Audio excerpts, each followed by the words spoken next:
qué? Ayer el ministro de Economía se reunió con varios locatarios de la denominada Zona Cero. ¿De qué lugar estamos hablando? De la Plaza Italia, Plaza Baquedano, Plaza de la Dignidad, como a usted le guste llamarla. La verdad es que ahí se ha producido, y lo hemos visto, nosotros ayer con Waldo estuvimos en una manifestación en ese mismo punto, ayer con estas estudiantes, pero esto ha sido la tónica desde el 18 de octubre del 2019 a la fecha. Casi todos los viernes hay manifestaciones en ese lugar y hay varios locatarios que ya la verdad han señalado que están cansados. ¿Qué es lo que hizo el ministro de Economía ayer, Nicolás Grau? Pidió perdón a nombre del Estado por las distintas situaciones que se han vivido en ese lugar.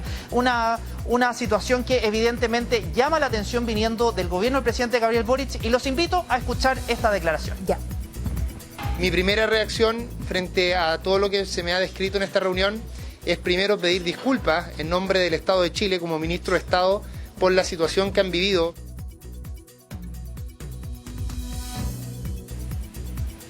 Gabriel, a ver, vamos por parte. Uno habla de cuando el Estado pide perdón. Fíjate que uno se remonta, Libardo también, Mauricio, Ángeles, a lo que pasó cuando el Estado de Chile, después del retorno a la democracia, pide perdón por las violaciones graves a los derechos humanos. Recordemos año 1991, informe Rettig, Patricio Elwin, pidiendo perdón a nombre del Estado. Es una definición extremadamente importante. Lo que uno tendría que también esperar aquí es cuáles son las medidas que este Estado... Claro, o sea, pedimos perdón, pero ¿qué medidas vamos a aplicar para efectivamente ir en ayuda de esos locatarios que lo han pasado tan re mal, pues, Gabriel? Exactamente, y ahí hay un plan efectivamente que, según señaló el propio ministro de Economía, se han planteado en conjunto, tiene que ser con un foco sistémico, y lo leo tal cual para no cometer algún error, y lo principal en el corto plazo es la seguridad, pero que va mucho más allá de eso. Las formas concretas de este plan las vamos a expresar más adelante. La verdad es que el gobierno está trabajando en este plan para ir en ayuda también de los locatarios de esta zona cero, pero hay que recordar que no son solamente los locatarios, sino que también los vecinos y vecinas. Claro. Hay muchas personas que viven en ese lugar y que evidentemente han tenido problemas en su movilidad. Te escucho. No, es que aquí se suma otra arista también. Pues, después de pedir perdón, precisamente, fue la alcaldesa de Providencia, Belín Matei, quien encendió las alertas y dijo, tal cual, después de cuestionar la postura del ministro de Economía, Nicolás Grau, porque dijo, ¿por qué pide perdón? Y después, si habían ya retirado las 139 querellas precisamente de personas. Claro. Ahí está, me parece insólito que Nicolás Grau pida disculpas en nombre del Estado de Chile por hechos de violencia que afectaron a nuestros barrios y a nuestros locatarios. Y en paralelo, ese mismo Estado retire las querellas a quienes causan tanto daño a las pymes y a sus trabajadores. Eso en alusión, ¿no?, a la medida que tomó el Ejecutivo antes de llegar físicamente a la moneda, y ya lo había anunciado, que se retiraran entonces 139 querellas por ley de seguridad del Estado contra los imputados por delitos del estallido social.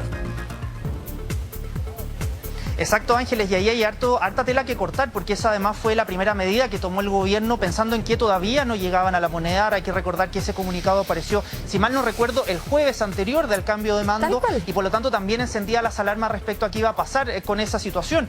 Y ahí evidentemente hay mucho debate todavía, porque incluso a pesar de que ayer el ministro de Economía con la alcaldesa de Santiago, Iracy Hasler, estaban con los vecinos y locatarios, lo cierto es que el plan del gobierno para recuperar esa zona todavía no está del todo claro. Han anunciado en términos de seguridad que es la primera prioridad para el sector, pero evidentemente todavía no tenemos el punto central de ese plan que va a presentar el gobierno quizás en los próximos días. Y hoy día es el primer viernes, pues, Mauro. Hoy día tienes toda la razón. Es el primer viernes, claro, hay que lo que sucede ahí, ha habido algunas manifestaciones. Evidentemente, claro, está todo el mundo muy pendiente de cómo reacciona el gobierno, este gobierno, frente a hechos de violencia. Pero respecto a lo que representa el sentir de la alcaldesa de Providencia, es interesante el punto, ¿no? Esto de pedir perdón, pero bueno, si viene acompañado con qué más. Yo creo que lo que podría, comillas, equilibrar la decisión del gobierno del día jueves pasado de retirar las querellas, en muchos casos vinculados a esto, pero también con muchos procesos que no se resolvieron tan rápidamente. Ojo, hay caso de caso también, digo, atendiendo la misma conversación que estábamos teniendo hace un rato, respecto a lo que pasa en el mal llamado conflicto mapuche, también respecto de muchos detenidos en el contexto del estallido social, ha habido detenciones o prisiones preventivas que han operado como una suerte de semicondena con casos que no se han corroborado. O sea, una vez más, el caso a caso debería tener una celeridad distinta. Pero solo para cerrar el punto, Libardo, yo creo que es importante lo que plantea ella en términos de que este perdón, este símbolo, debería venir acompañado de medidas concretas. Y creo que medidas concretas,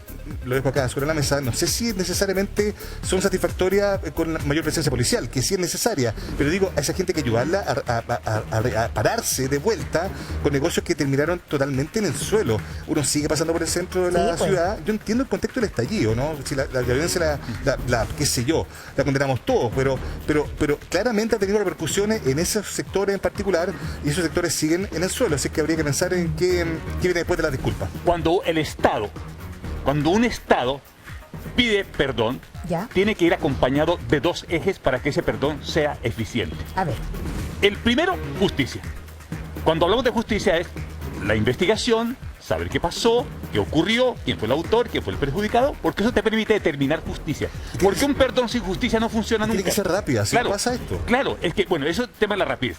Pero un perdón sin justicia, el perdón se cae después. Y así hemos visto en todos los países del mundo. Entonces, el primer pilar, saber por la justicia qué fue lo que ocurrió, qué fue lo que pasó, quién lo hizo, cómo lo hizo y quién se afectó. Eso te entrega la justicia. Perfecto. Porque para eso está la justicia. Y el segundo elemento, como bien dice Mauricio, es la reparación económica. Entonces, si tú tienes justicia, averigua quién afectó, quién fue el afectado y tienes reparación económica, el perdón tiene sentido. Ese fue el perdón que Mandela clamó en Sudáfrica y ese fue el perdón que permitió el reencuentro racial en Sudáfrica. Mira. Entonces, cuando uno une hecho y dice, bueno, ¿cómo aquí zanjamos esta situación?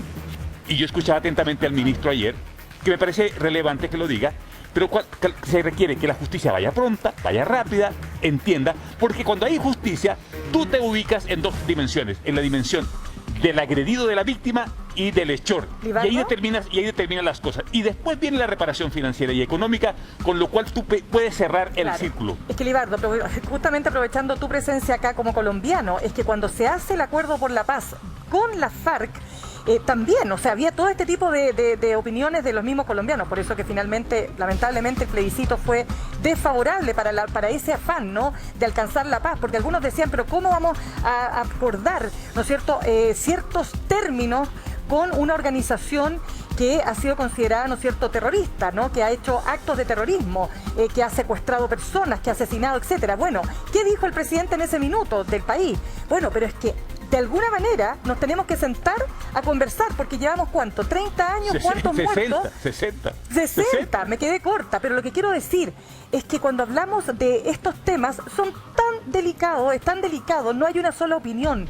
Es básicamente, finalmente, lo que quiero señalar, ¿no?, que no hay una sola visión de cómo abordar un conflicto tan grave. Absolutamente. Gabriel, bajo esa misma lógica, entonces, hoy es el primer viernes que se va a enfrentar como gobierno en ejercicio, ¿no?, Gabriel Boric. ¿Cuáles son las medidas para eventualmente, si es que se genera algún tipo de manifestación, protesta o desmanes en esa zona?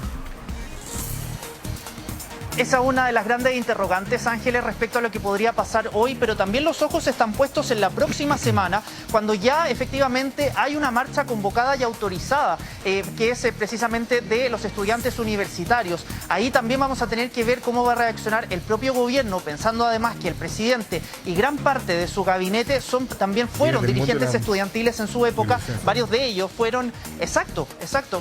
Fueron ellos presidentes de las fechas, de la FEUC, y por lo tanto también van a tener algo que decir o de alguna manera actuar diferente durante las próximas semanas. Nos quedamos con ese tema, pero antes de cerrar también tenemos el último tema en este resumen político de la jornada, que tiene que ver con algo que pasó durante el miércoles. La ministra vocera de Gobierno, Camila Vallejo, y el ministro secretario general de la Presidencia, Giorgio Jackson, habían asegurado que el gobierno entrante estaba trabajando en una serie de manuales para poder también ayudar a la prensa a comunicar mejor, por ejemplo, lo que está pasando en la macrozona